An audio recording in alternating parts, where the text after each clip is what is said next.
reactive mode, Sarah gave away her power and let him take the lead 100% of the time. This is a trap commonly found with busy, successful, or A-type personality men. Men love to chase after a woman, and it's best to let him take those first steps. This doesn't mean you should go through the motions in a relationship. You will be dissatisfied and unhappy in the end if you let the man always lead, regardless of the circumstances. Feelings of helplessness, the feeling that you cannot control the outcome no matter what you do, are very harmful to your emotional well-being. Take charge. Taking control isn't about acting needy or coming across as insecure, so here's what I asked Sarah to do. Whenever Mark called and asked her out on the same date, Sarah was supposed to decline by saying, "Sorry, tonight won't be a good time. I already have other plans." And then I asked her to be silent and wait. This is crucial. If Sarah had elaborated or become uncomfortable during the moment of silence, it would have lowered her value. It was important for her not to come across as someone seeking his permission or someone who was feeling guilty. That would hand him the power. This served another goal as well. By telling him that she had plans, Mark could now wonder, what's she up to? What's more important than me? I'll need to up my game and give her more of my time and presence.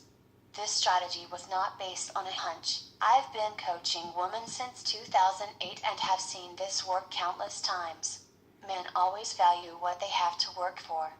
Sarah had been consistently lowering her value by always adapting and being available whenever Mark called. She gave up her power. When Sarah said no, Mark could react in multiple ways.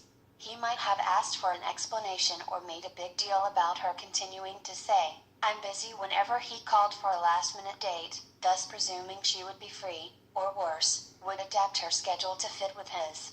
If Mark gave her any trouble, I asked Sarah to say, "You know, Mark, you must have me mistaken for a woman who doesn't have a life of her own, who's just waiting for you to call in order to see you. I'd love to see you, but I've got a full life too, so you'll need to give me a longer heads up. How about next Tuesday?" I was happy that Sarah had contacted me before this relationship was going south, which they always do when a woman gives away her power.